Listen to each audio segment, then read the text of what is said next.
Happening. Yes, okay, it's real. Yes, it's real. Very real. Not so now.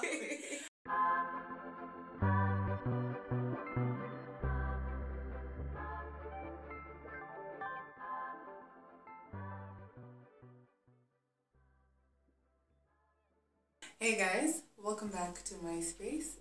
If you're new here, please go watch the previous videos so that you may know what this space and this page is all about. So today I have my first guest on the channel, and she's going to be a regular face here, so you should mark her face. I will let her introduce herself, and then we'll get right into the topic of the day, which will be toxicity. So toxic work relationships, friendships, and love relationships. So let's get right into it.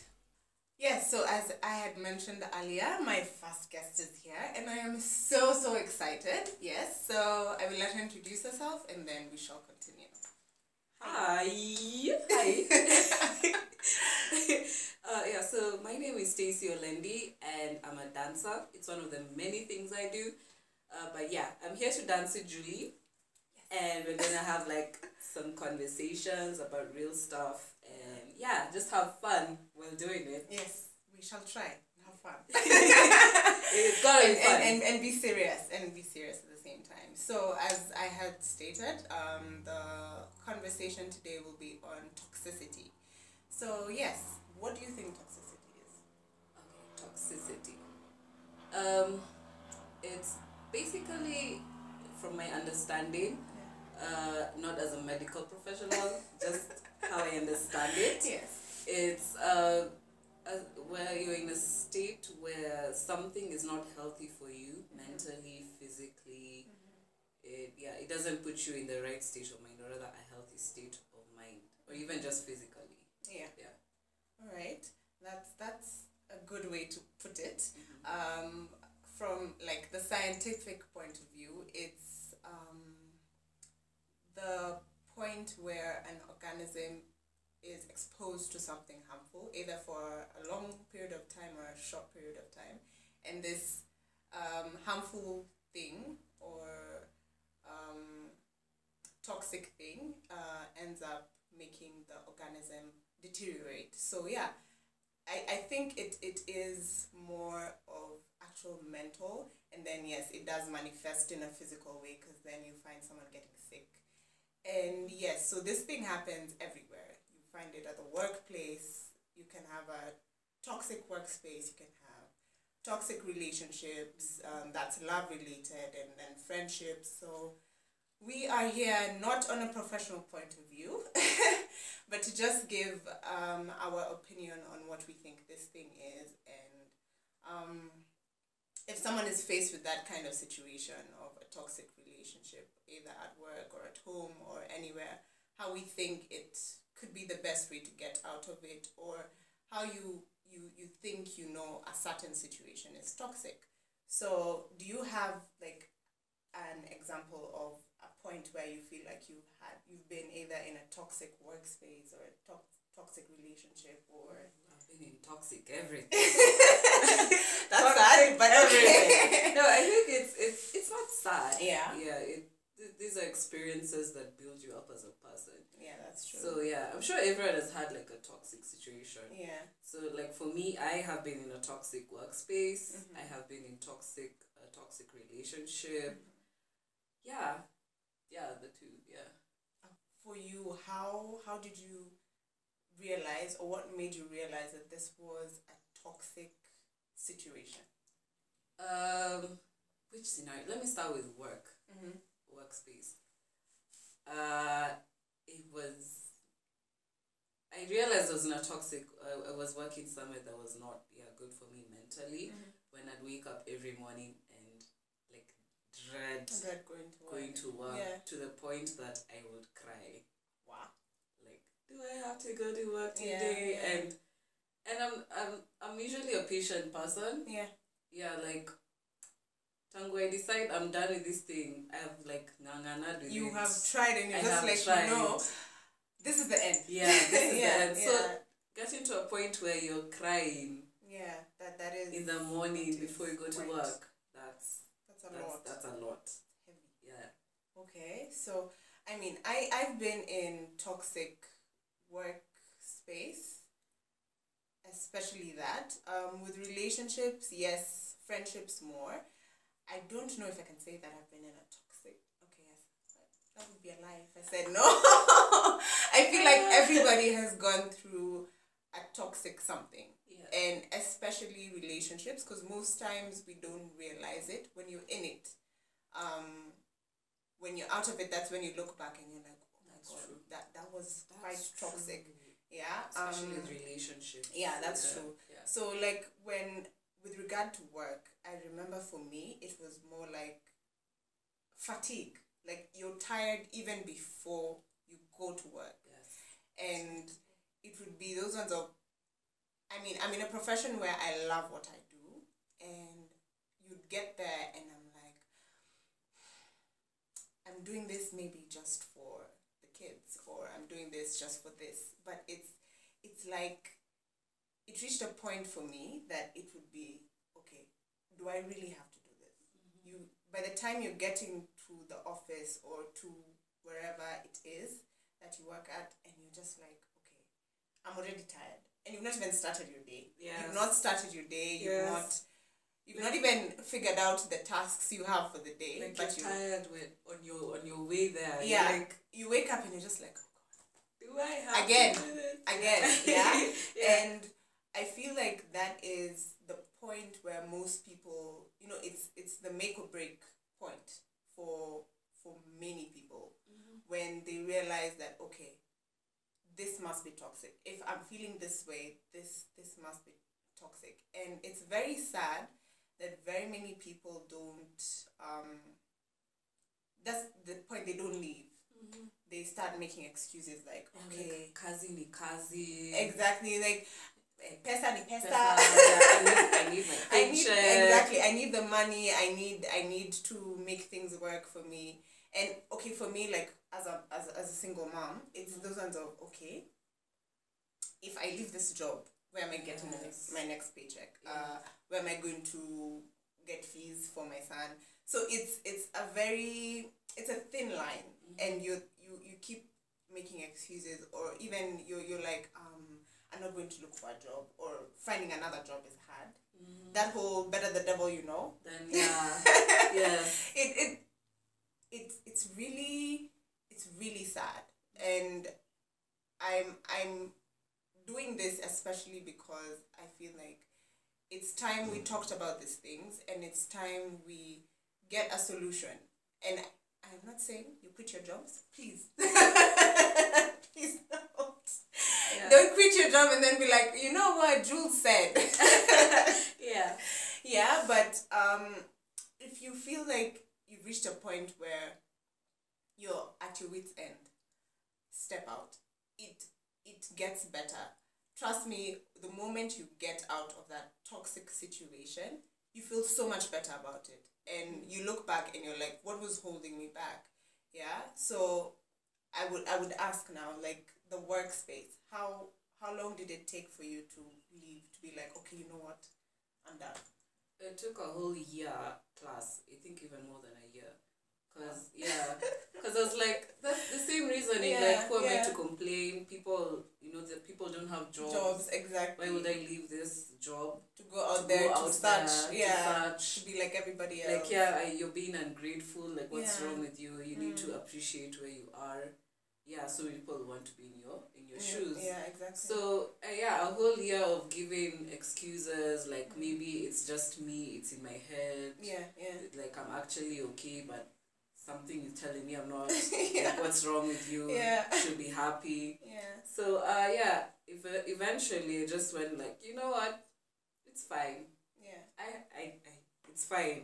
Let me just do my own thing, because now I felt like I'm fortunate to be in a position where no one's dependent on me. Yes. And not many people have that opportunity. Yeah. So I was like, let me take this risk while I can, while I'm still young. There's no need to be depressed and you're not doing anything and unhappy and you're not doing, and you can do something about it. Yeah. So yeah, I was like, well, I can quit. So I quit that job.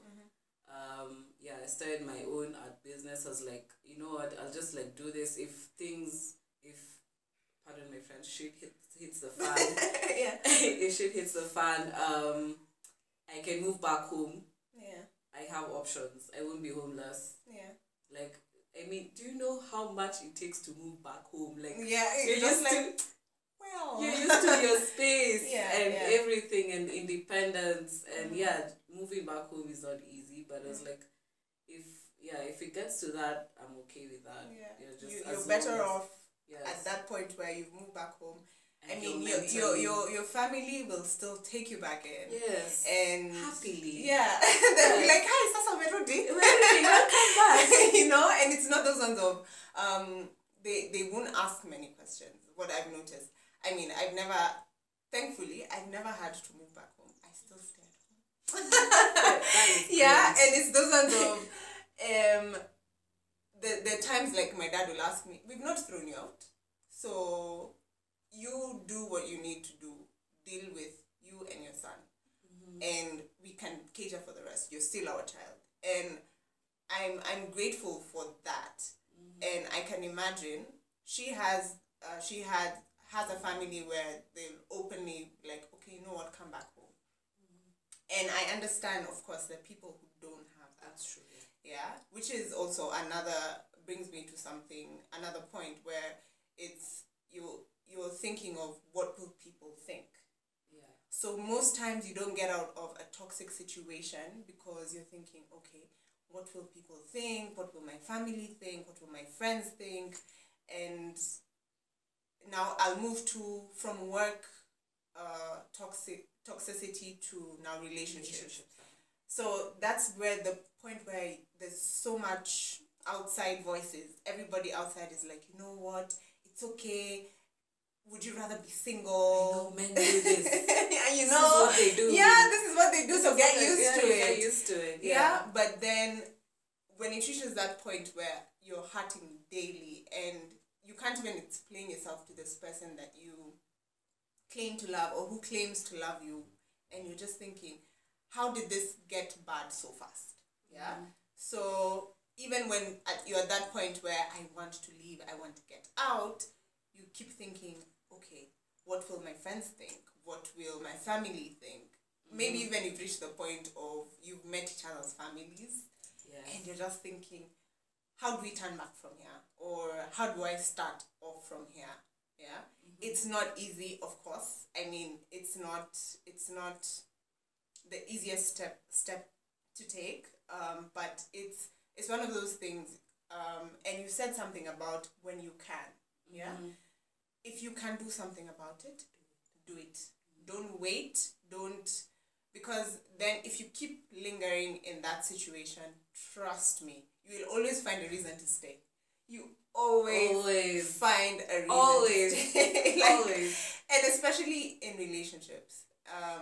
With work, I mean, most times you can be like, okay, you know what? You start applying for jobs elsewhere and you get a new opportunity. Worst case scenario, you don't get anywhere. You don't have a talent to support you. You don't, and you have no fallback plan. You have your degree, you have your papers, and you're thinking, this is all I have. And it's not easy. I mean, to start from scratch, as Stacey is saying, it's not easy, but you're better off as long as you can. When you're still in that state of mind of, you know, this is toxic. The moment you realize a situation is toxic, step out. Because that's the best thing you can do for yourself. If you keep staying and knowing very well at the back of your mind, you're like, yeah, I know, it's bad, it's bad. But you're just there like, you know what, maybe it was this one time, maybe my boss was, for lack of a better word, an ass. This one time. And he's always been nice. I got a pay raise a month ago. And you know, you'll always find a reason to stay. But the moment you can do something about it, just do it. Yeah, so we've tackled workspaces. relationships a bit. Friendships. I feel Mhm. like that is It's a thing people underestimate. exactly because you're thinking friendships Like, really yeah, it can't be toxic. can't be that bad. It really can't. But then you realize it actually can. Do you have like? Yes, I actually have. I remember even telling some of my friends how I had to break up with a friend, and they're like, break up. Break up, yeah. It felt like a breakup with a friend. with a friend. Yeah, because I felt like she was in other toxic relationships, and it felt like she was dragging me into them. Into it, yeah. And then it felt like, whatever she was doing was bringing toxicity like in my life. She'd call and tell me, oh my gosh, the police are here, and you're like wondering how to help her. Yeah, what? Okay, that's heavy. That's a lot. That's a lot. Yeah. And I remember before telling her that, I can't be that friend for you, at least not right now, because, sometimes you have to be selfish. True. Yeah, sometimes, because you keep putting people's needs above yours, you're going to end up drowning, and it's drowning for other people's sake, not even your own problems. Yeah, so by the time I got to the point where I was like, you know what, let's like press pause on this friendship, like we can like talk and all, but please just like let's draw a line here. I remember feeling like, hey, I'm so mean, like as I was saying, there's like a very thin line. You never know when a friendship is toxic and when it's just, it's just okay, or because it's very hard to tell when a friend is not a good friend. Yeah, and because you kosana and things exactly. Happen. That's true. Yeah, and it's very difficult, and you could actually also be the toxic friend, and you need to actually just reach that point in your life where you're like, okay, I'm going to sit down and I'm going to analyze myself, and I'm going to figure out what is wrong with me and what I need to fix. And there's also something else that you said about being selfish. It's very hard to be selfish. Most times you find like you're telling yourself, okay, you know what, I need to be like this person for people. It's always about the people around you, and you don't think about how is this affecting me. So I would say in such situations you need to be selfish. You need to be like, okay, I can do something about my situation right now. I am going to do something about my situation right now, and the thing I'm going to do is I'm going to be selfish. So if it's about the work, you're going to think about yourself, because trust you me, the moment you quit that job, they shall replace you. The moment you leave that boyfriend or that girlfriend, they shall replace you. You are not Beyonce, boo-boo. You are not Beyonce. So you're not irreplaceable. They will definitely find someone new, someone better looking, someone who is more susceptible to their toxicity, even, And you'd be like, Kwani, it was me who couldn't. Who couldn't. Like, exactly. was I the one with the problem? Exactly. Which is very sad. And I'm hoping that even with this conversation, that we'll be able to reach out to someone, and a person will be like, okay, I need to get out of this. I need to get out of this workspace. I need to get out of this relationship. I just need to be free. Is there anything you'd like to add about toxicity? First of all, there's something I learned when I used to go for therapy. Those of you who are judging, judge away. I'm crazy. I'm a psychopath. Oh God. No. But by the way, it's important to seek help. When you can. When you if you're in a situation where you can't handle things, please just seek help. That's important. So something I learned at therapy was this thing. She called the circle of influence, where when you're in a funk or you feel like, you know, shit's hit the fan, things crazy, and yeah, I'm just not feeling okay, you just take a paper and a pen and you write down your situation, like, I'm in this situation right now. How do I feel about it? I feel this way about it, like, list the emotions. Even if you don't know what you're feeling, right? I don't know. I don't know what I'm feeling. Write it down. I don't know. Yeah. And then write down, or rather ask yourself, okay, this is the situation I'm in. This is how I'm feeling. Is there something I can do about it? If no, then move on. Like, think about something. Like, try and forget it.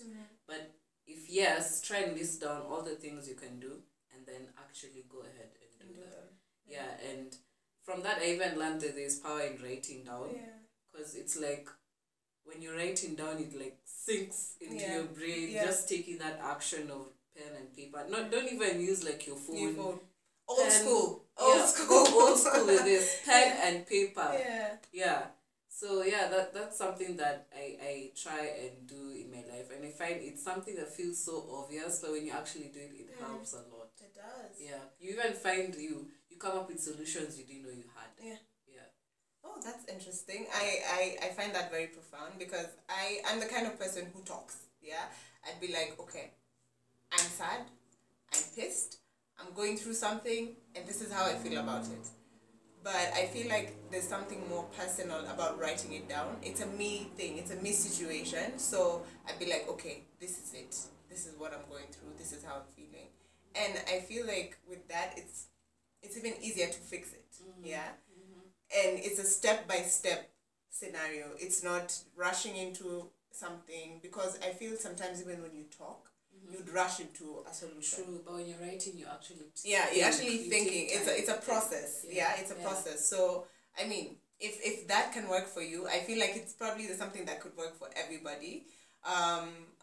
Because then, as much as you could be a talkative person who lets out their emotions, I feel like sometimes there are situations you could be going through where you'd rather just sit down, recollect, and be like, okay, this is it. Put it down on paper. So I'm really hoping that everything that we've talked about today has impacted on someone, is going to impact on someone. And I mean, get used to this face also, because she will be here often. This is a friendship of more than 10 years. Yes. She was my former desk mate in high school. So yes, way back. This is not a toxic friendship. I am not holding a gun to her head, I promise. She's here on her own free will, so yes, you'll be seeing her a lot more often, and I'm hoping that the conversations that I will be having on my channel, on this page, will impact someone positively. So, because what I say is, and the reason why I call this my space or the space is because I'm a kind of person who likes positive energy. As much as it's not easy also just having that happiness from within. I mean, I'm still learning, and it takes time, but I'm the kind of person who will ask you, what are you trying to get into your space? Is it positivity? Is it happiness? Is it good people? Or is it negative energy? I easily suck in people's energy. I'm a sponge. So if you're negative, I try to stay away, and that's how I think I've maintained the happiness. And of course, it's not all the time that you're happy, and it's okay.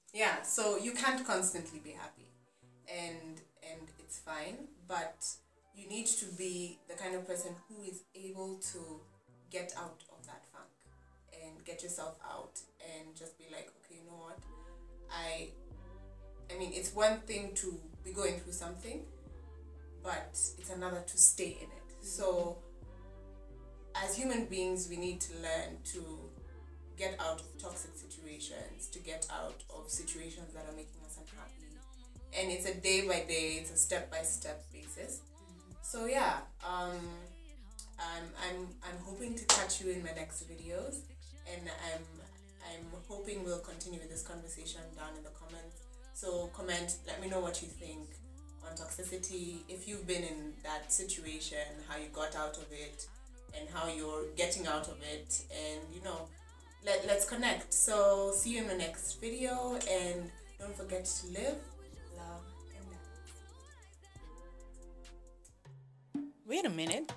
Where are you going? Wait a minute. Yeah. Just wait a minute. Come back. Yes, we need to dance. Boogie.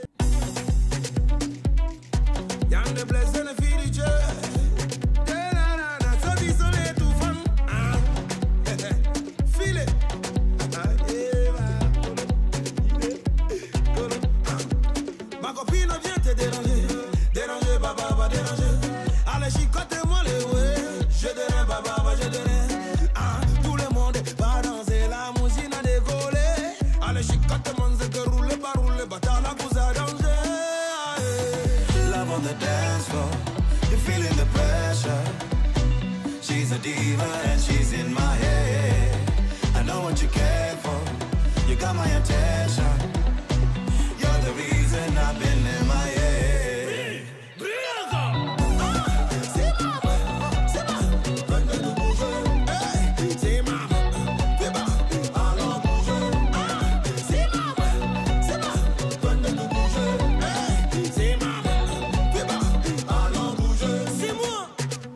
Imagine un monde sans armes, imagine le sans frontières. Tu me diras que je rêve debout, tout fan sautisol, brise les barrières de Rémi fa sol. Le flow vient de loin mais d'Afrique tu le sais, car ici on se sait déranger, déloger, avancer, paramer. Love on the dance floor, you're feeling the pressure. She's a diva and she's in my head. I know what you came for, you got my attention.